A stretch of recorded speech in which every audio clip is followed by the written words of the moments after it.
Students neo classicism तो rationality को emphasise करता है, जो कि हमें 18th सेंचुरी में नज़र आता है कि जिस तरह से साइंस में डिफरेंट लॉज डिस्कवर हुए न्यूटन की डिस्कवरी से,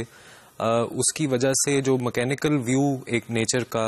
परसीव किया जाने लगा। रोमांटिसिज्म बेसिकली एक ऐसी मूवमेंट थी जिसने फिर से ह्यूमन इमोशन को एम्फसाइज किया और उसकी प्रायोरिटी ओवर रीज़न जो है उसको इस्टेब्लिश किया। ये हमें थ्रू आउट नज़र आता है कि जितनी भी मूवमेंट्स हैं आर्ट के अंदर, उसमें रैशनैलिटी और इमोशन के अंदर एक हमें तसादुम नज़र आता है कि कहीं पे रैशनल पोजीशन पेंटर्स की नज़र आती है जहाँ पे वो रीज़न को एम्फसाइज करते हैं, और कहीं पे हमें इमोशन की प्रायोरिटी नज़र आती है। लेकिन इस मूवमेंट के अंदर एक स्पाइरल डेवलपमेंट भी आपको नज़र आती है कि बारोक के अंदर जब इमोशन को आप देखते हैं तो एक रियलिस्टिक सेटिंग में देखते हैं, लेकिन रोमांटिक पीरियड के अंदर जो इमोशन की अंडरस्टैंडिंग है वो बहुत डेवलप हो जाती है, बल्कि वो एक और प्लेन है जहाँ पे इमोशन को डिस्कवर किया जाता है। जो इंसान का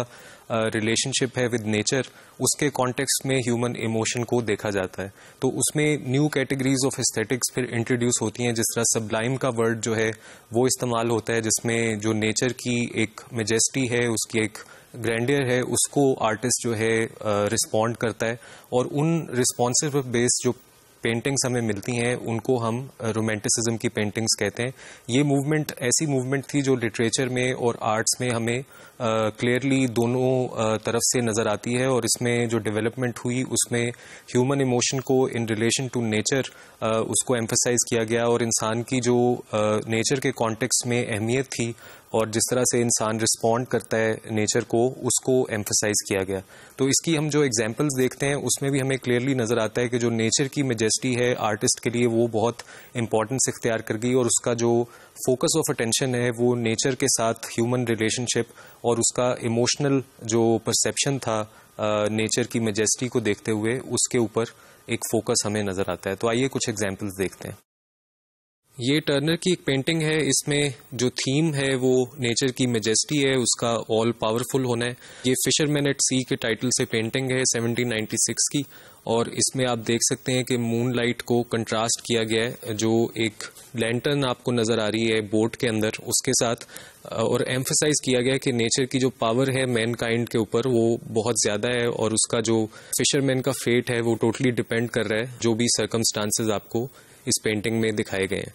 उसके बाद ये कैस्पर डेविड फ्रेडरिक की एक पेंटिंग है wanderer above the sea of fog. इसमें भी आप देख सकते हैं कि एक कंटेम्पलेशन है जो कि सब्जेक्ट के पार्ट पे आपको नज़र आती है, एक सेल्फ रिफ्लेक्शन का मोमेंट है जिसमें वो नेचर की जो मेजेस्टी है उसको देख के मेस्मराइज्ड है। और इसमें जो मेटाफर इस्तेमाल हुआ है, जो आपको विजुअल मेटाफर नज़र आ रहा है, वो एक डीप थिंकिंग का और रियलाइजेशन का मेटाफर है, जहाँ पे आप इसको एक deep realization of unknown future भी कह सकते हैं, आप इसको एक कंटेम्पलेशन का मोमेंट कह सकते हैं, जहाँ पे जो सब्जेक्ट है वो एक सी ऑफ फॉग को देखते हुए एक डीप थिंकिंग के अंदर इन्वॉल्व है। इस तरह के जो थीम्स हमें मिलते हैं उससे ये क्लियरली एक्सप्रेस होता है कि जो आर्टिस्ट थे उनका जो इमोशनल रिस्पॉन्स था नेचर की मेजेस्टी की तरफ, वो उनके लिए बहुत इम्पॉर्टेंट था, और उसी को वो पोर्ट्रे करने की कोशिश करते हैं, और उस आइडिया को, उस फीलिंग को कम्युनिकेट करने की कोशिश करते हैं व्यूअर के साथ। इसमें जो आप कॉम्पोजिशन अगर इस पेंटिंग की देखें तो वो वर्टिकल है, इसमें जो एम्फेसिस है वो बेसिकली सब्जेक्ट जो सेंटर में बिल्कुल आपको नज़र आ रहा है उसकी एक इम्पॉर्टेंस है, और उसको बैक साइड से दिखाया गया है ताकि आप उसके फेस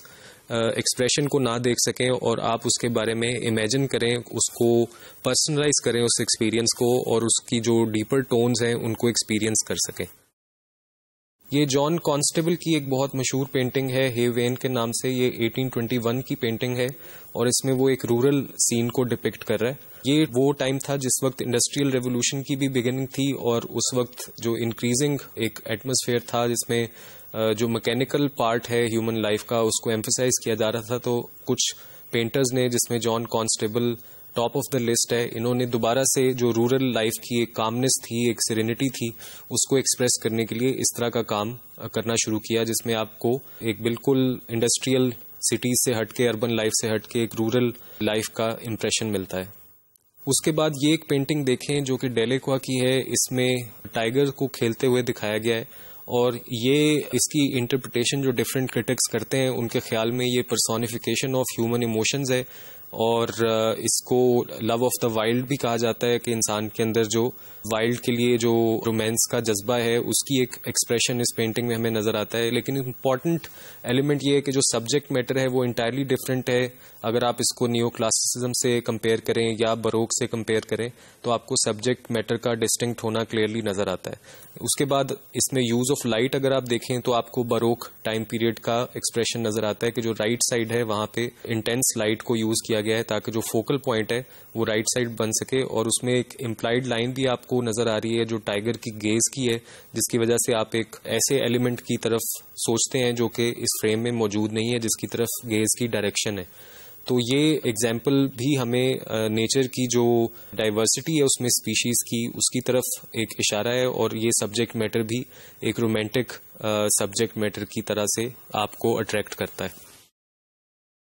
स्टूडेंट्स, रोमांटिसिज्म में भी आपको ह्यूमन इमोशन का एक रिवाइवल नजर आता है, उसी तरह से जिस तरह बरोक पीरियड में आपने देखा। लेकिन फर्क ये है कि बरोक पीरियड में वो चर्च की अथॉरिटी को रिप्रेजेंट करने के लिए था, लेकिन यहाँ पे जो इंसान का नेचर के साथ रिलेशनशिप है उसमें जो सबलाइम का एक्सपीरियंस है उसको रिप्रेजेंट करने के लिए रोमांटिक आर्ट को इस्तेमाल किया गया। ये मूवमेंट भी नियो क्लासिसिज्म के पैरेलल हमें नजर आती है और ये भी रफली 75 ईयर्स इसका टाइम पीरियड है जिसको आप यूरोपियन हिस्ट्री में देख सकते हैं।